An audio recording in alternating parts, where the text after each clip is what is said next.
Grace and peace. I pray that your day is all that you've expected it to be. I want to talk to you about what if.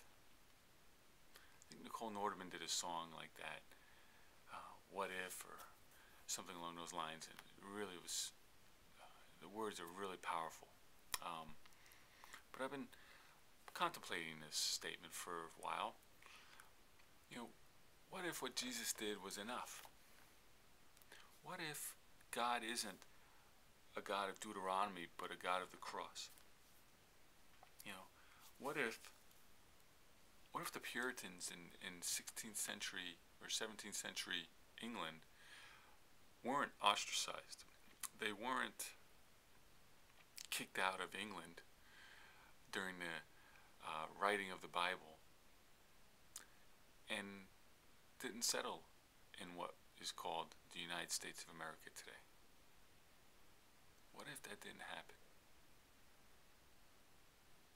I mean, it's amazing that we have debates and arguments. I mean, serious arguments over the version of Bible that someone reads. And that the King James Version of the English Bible, that's it. That the Catholics have it all wrong because they've added books to it. When did they add them? Maybe theirs was around first. I mean, it's crazy. It's crazy the things that folks want to fight over. In the name of what? Christianity? God? Jehovah? What? I don't get it.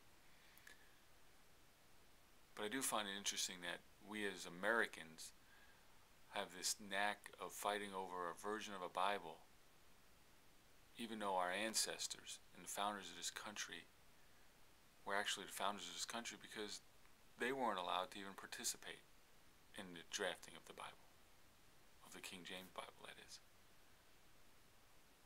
And yet we read a Bible, or we'll stake our reputation, our livelihood, our salvation, whatever, on this version of the Bible, which, I don't know, if you just do a little history on the authors, on the gentlemen that were in charge of that were given the charge to write that book,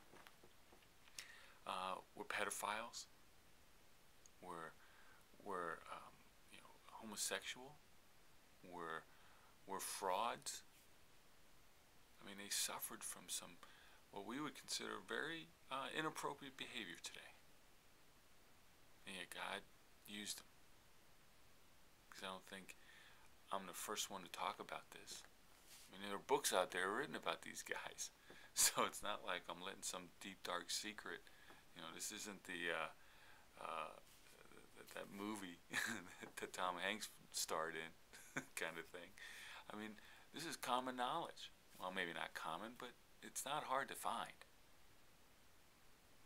And yet, I know Christians that would never talk to you again if you were to tell them that story. If you were to share that, oh, I read the NIV, or I read the New King James Version, or I read the Message, or I read this Bible, or that version. I mean, get over it. I mean, doesn't it also say in there that the Word is put on your heart now? It's on my heart. That the law has been fulfilled. I mean, what if I don't want to be a part of a group anymore? What if I don't want to act like I'm privileged because I sit in a specific seat every time? That seat is reserved for me. Or I get to sit in the front row because I give more than somebody else. Or what if I didn't get a hug from the senior pastor every time I go, or shake his hand, or get to do lunch, or get to do that, or been tapped as a deacon, or my seniority hasn't been, bypassed? What if those things weren't important anymore?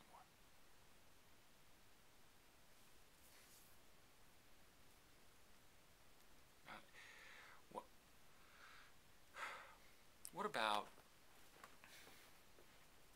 just freedom? What about freedom and truth? Not burden and truth, not wrath and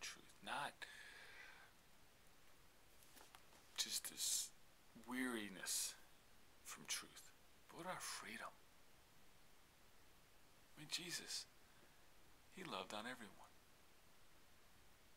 He even loved the Pharisees.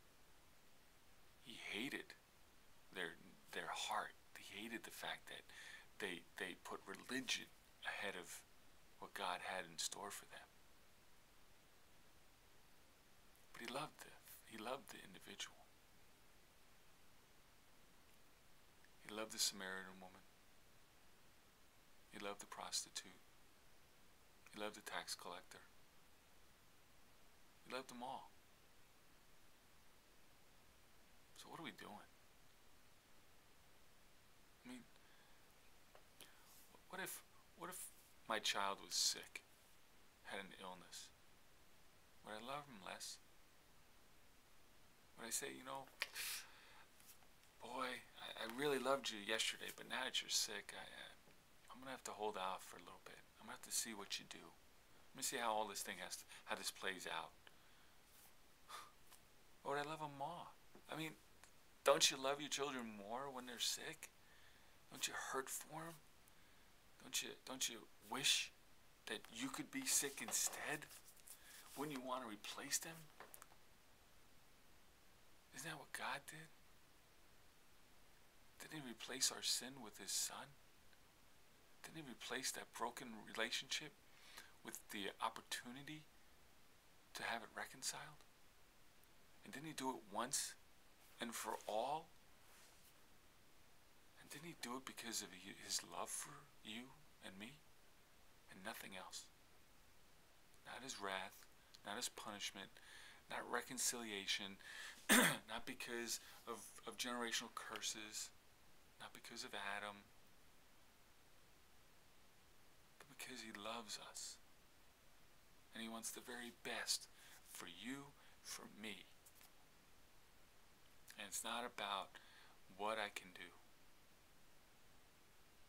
because that is some wicked, mean-spirited circle of a journey that continually just brings you back to square one.